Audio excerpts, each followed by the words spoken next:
Mary Kay Cabot of the Cleveland Plain Dealer here on the Rich Eisen Show. How are you, Mary Kay? I'm doing great, Rich. How you doing? I'm hanging in there. So going into the season for the Browns, now it's finally upon us. This is Josh McCown's job, correct, at quarterback? Yeah, it really is Josh McCown's job. I mean, I think they're looking at it as though Johnny is still a developmental project. When they look back at his first season last year, it was kind of a wasted year in a way, and obviously he's coming off rehab, so I don't think they want to put any kind of pressure on him on the field, off the field, and he's learning right now. So what happens if Josh McCown does what he did, let's say, in game one of last year's regular season when he was touted as the Bucs guy after what he did in Chicago, and Lovie Smith brought him in, and here we go, and it was just an absolute disaster of a start. What happens if something like that happens, Mary Kay, week one? Well, obviously they do have contingency plans. They've got Johnny. They're trying to get him ready, and if they don't feel like he's ready, they have Connor Shaw, who stepped in and started a game for them in the season finale last year. Everyone was very impressed with what Connor was able to do. And then they also have Thad Lewis for right now, and I suppose that they could go to plan B and try to dust off some other veteran that might be out there or something if this is a total flop. The truth of the matter is nobody really knows how it's going to go, but what they're going to try to do is support Josh McCown with a really good running game. They're going to run the football a lot. They have a very good defense this year, an influx of new talent to help stop the run. They've got a great secondary.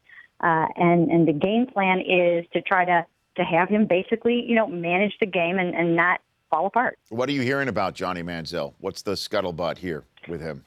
Everything's been very, very quiet, which is really good news. For the past month since minicamp, we've heard nothing. There have been no incidents, nothing on Instagram, Twitter.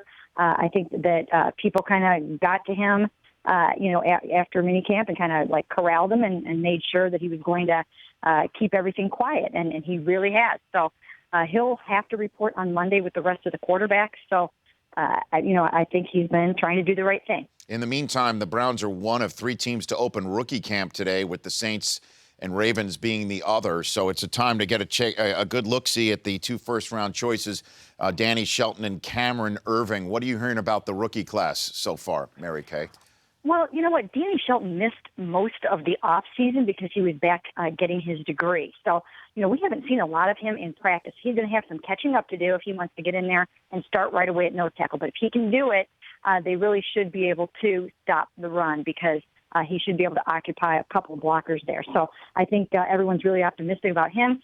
Cam Irving, he might start out starting at right guard. He's going to try to win that job, beat out John Greco there.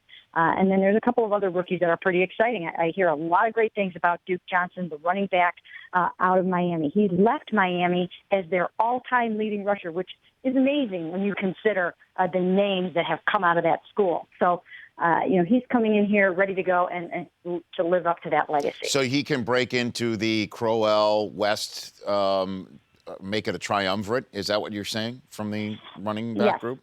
Yes, I do see that happening. Now, will it end up being a three-headed monster throughout the season? I'm not sure. I think they want somebody to step up and kind of take the reins and be that featured back, and can do that.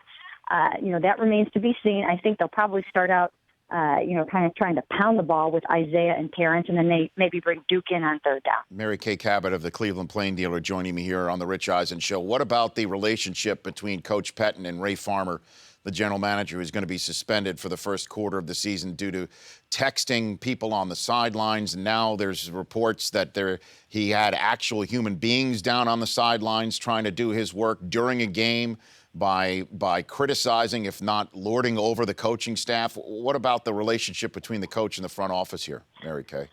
You know what? I actually think it's fine. I think that the stuff that you were seeing perhaps yesterday, or the report yesterday, was really because Jameel Northcutt, one of Ray Farmer's guys, that was supposedly involved in.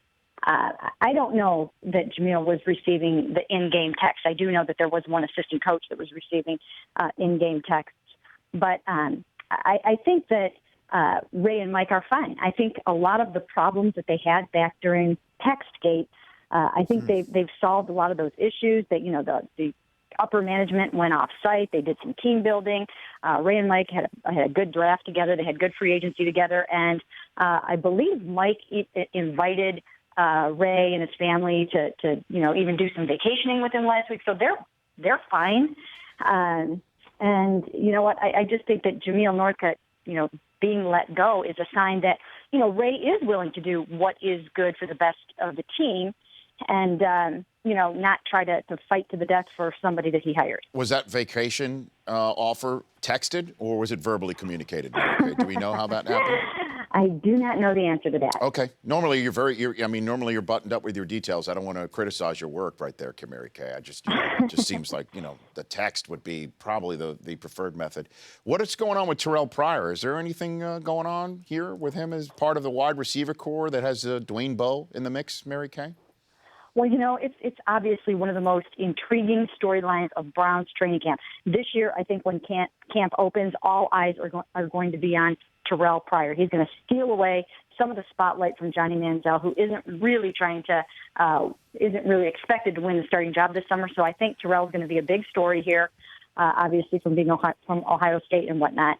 And, I've been watching him. I've been following him on Instagram and Twitter and watching what he's doing. He's been working out with Randy Moss, Antonio Brown, even Josh Gordon a little bit here and there, and Plaxico Burress. I've seen him making one-handed catches. He looks the part. I mean, he is in incredible shape. So he looks the part. But to go from quarterback to wide receiver in the span of a couple months, it's a tall task, and we'll see if he can pull it off. Well, that would be galvanizing, certainly for the fan base. I know most Ohioans definitely root for the Ohio State, and to see him out there and maybe in a spot with Gordon out suspended, coming through, that would be obviously a feel-good story for Ohio, Mary Kay, if that should happen. It would, and it would be an incredible save for the Browns. I mean, why not take a chance on this guy with everything that they've been through, like you said, with Josh Gordon and whatnot? If you could actually make a receiver out of Terrell Pryor or even a tight end. I've talked to coaches in the NFL that have said, no, they need to put him at tight end, not wide receiver. So, I think that's something that, maybe they will or should explore. And then if you can get something out of him from that standpoint, then you can, maybe play around a little bit with the third quarterback notion, which is not really in the cards right now. But as time goes on, maybe that could be on the table as well. So, yeah, I think it would be a great feel-good story if he can do this. Yeah, the Manziel-Pryor connection is going to get him to the playoffs. Right, Mary Kay? You never know. You never know. Hey, look, you never knew that LeBron would be in one of the hottest movies in the United States as well. I mean, you never guessed that sort of thing. Have you seen Trainwreck, Mary Kay? I have seen Trainwreck, yes. I loved it. I really think the world of Amy Schumer. She's so funny. Mm-hmm. And I thought LeBron did a great job in his role. I think he's got a future in it. Don't you think? I mean, he's got some chops, LeBron. He does. He really does. And I really was, thinking, are people just giving him the benefit of the doubt because he's LeBron? But I didn't feel that way at all when I saw it. I thought, what, he can do this. And if this is his first, kind of stab at this, he can do it. Mm-hmm. Well, Mary Kay, I appreciate it. Thanks for calling in. Thanks, Rich. You bet. That's Mary Kay Cabot of the Cleveland Plain Dealer joining me here on the program. The Rich Eisen Show, weekdays at noon Eastern. On Audience.